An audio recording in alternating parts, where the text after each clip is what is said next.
Dzisiaj na kanale troszeczkę nietypowo, ale gwarantuję, że bardzo pozytywnie.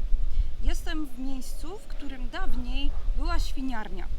Zabrzańska świniarnia, ale moi drodzy, dzisiaj znajduje się tutaj coś zupełnie innego i nawet podam Wam adres. Tak, adres miejsca eksploracji. Wiecie dlaczego? Bo dzisiaj eksploruję miejsce jak najbardziej czynne. Jest to schronisko Psi Tulmnie, które możecie podziwiać za mną, znajdujące się właśnie w Zabrzu przy ulicy Bytomskiej 133. Moi drodzy, ponieważ trwa okres letni, który wśród wolontariuszy i generalnie przyjaciół zwierząt jest znany jako czas porzucania, stagnacji w adopcjach, postanowiłam, że wykorzystam moje kilka dni wolnego, aby przygotować dla Was materiał i pokazać Wam od kuchni, jak wygląda praca wolontariusza w schronisku, czym się zajmujemy, ale przede wszystkim chciałabym przedstawić Wam paru moich podopiecznych, bo nie ukrywam, że bardzo zależy mi na tym, aby znaleźli odpowiedzialne i kochające domy. Zapraszam!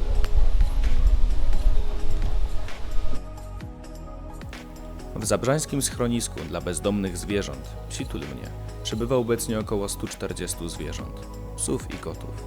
Chociaż psitulaki otoczone są najlepszą możliwą opieką, a dodatkowo wspierane są przez wielu wolontariuszy o wielkim sercu, nic nie jest w stanie zastąpić ciepła własnego domu i kojącego dotyku kochającego opiekuna. Dlatego chcemy zaprezentować Wam dzisiaj kilka psów, które już od dawna czekają na dom. Jak fantastyczne są to stworzenia, przekonacie się już za chwilę.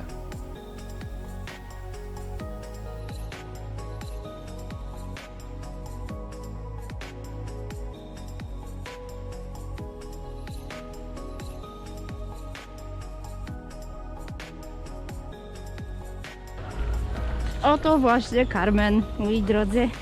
Jak widzicie, to spojrzenie rozczula i powala. I kim jest Carmen i dlaczego tak ważne jest, żebym Wam o niej powiedziała?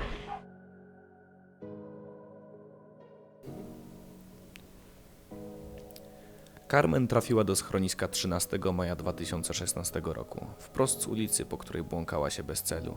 Jest ona młodą suczką w stypie Amstaffa, bardzo aktywną i skorą do zabawy. Carmen uwielbia biegać, gonić za piłką lub innymi zabawkami. Kocha także przekąski, które można rzucić i rozgryzać. Jeśli uprawiasz poranny lub wieczorny jogging lub jeśli lubisz długie zabawy na świeżym powietrzu, to może czas pomyśleć o nowym domowniku. Carmen na pewno odwdzięczy się wiernością i bezgranicznym oddaniem.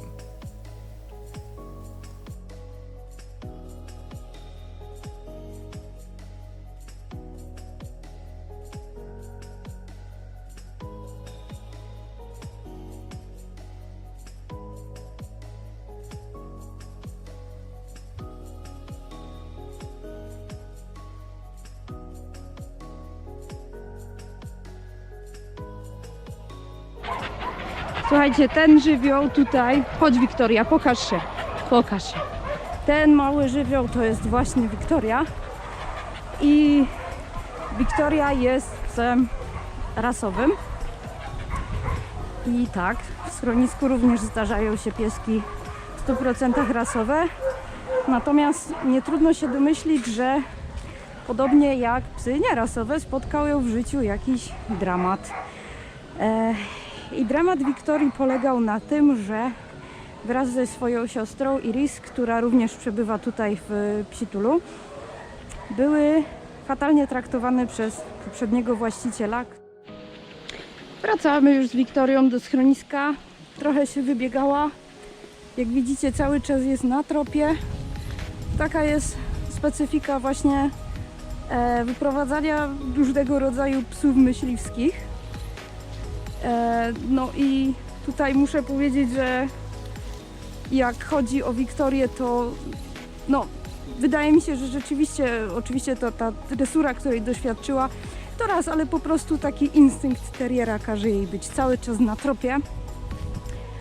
I no, może jakaś fucha w magazynie reporterów. I ja jestem już cała w kropki z błota, bo Wiki przed chwilą postanowiła wykąpać się w kałuży, na szczęście no czystszej niż ta, ale jednak dosyć błotnej. I postanowiła praktycznie cała się zanurzyć, wobec czego jak wyszła z tej kałuży, to się troszkę otrzepała troszkę sobie poprychała. No i teraz, jak widzicie, troszeczkę się też czyści z tego błotka. Tutaj macie piękny pejzaż postindustrialny, Biskupicka hałda. Wróciłam się, bo Wiktoria się załatwia i powinna mieć trochę intymności. A o czym dokładnie mówię, to już w szczegółach Wam przybliżę, jak poproszę, żeby ktoś mi wyprowadził Carmen z boksu. No jest to taka zadziora, duża, ciężka, szybka, że wziąwszy pod uwagę kontuzję mojej lewej ręki, wolę poprosić o asystę. Bo słuchajcie, jak w ogóle zostać wolontariuszem? Wolontariuszem zostaje się tak, że odbywa się szkolenie, na które się zapisujecie. Szkolenia się odbywają mniej więcej co 2 miesiące. I po odbyciu takiego szkolenia podpisujecie umowę, zostajecie wolontariuszami i obowiązują Was pewne reguły. Są to również reguły dotyczące wyprowadzania psów z boksów. Dbamy o to, żeby pieska zapiąć jeszcze w boksie na smycz, ponieważ jeżeli taki piesek nam zwieje, to może w schronisku posiać niezłe spustoszenie, jeżeli akurat jakiś wolontariusz wyprowadza psa i te 2 psy z różnych boksów się spotkają. Najczęściej kończy się bójką albo jakimś rodzajem spięcia, które jest totalnie niewskazane.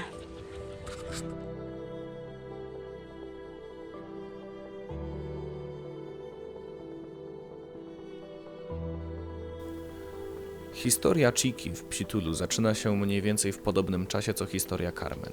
29 lutego 2016 roku Chica została uwolniona z mieszkania, w którym przebywała, bez dostępu do wody czy też pokarmu. Gehenna suczki trwała aż tydzień. Chica wie, że nie wszyscy ludzie są źli, a swoich wolontariuszy kocha nad życie. Płacze za każdym razem, gdy jest odprowadzana do klatki. Jest sympatycznym, dojrzałym psiakiem, który dobrze odnajdzie się zarówno w mieszkaniu, jak i w domku z ogrodem. Dobrze byłoby, gdyby była jedynym psiakiem w swoim domostwie, ponieważ pilnowanie swoich opiekunów przekłada ponad wszystko.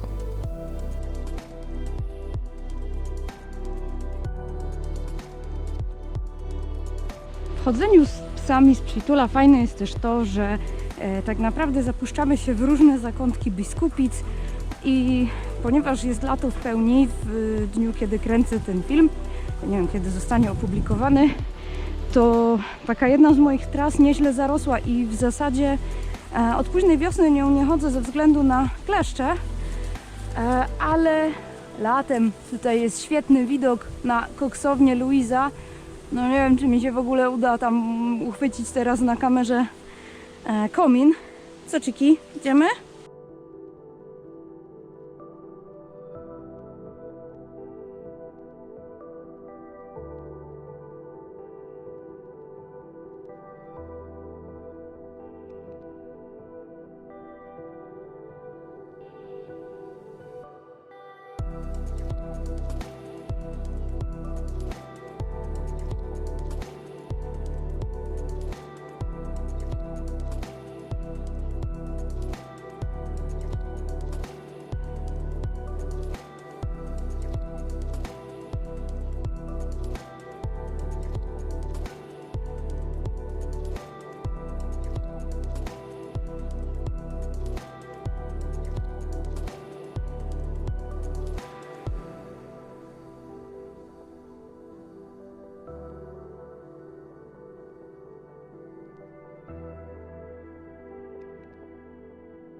A czy ty nie czujesz ostatnio, że czegoś brakuje w twoim domu? A może nie czegoś, tylko kogoś?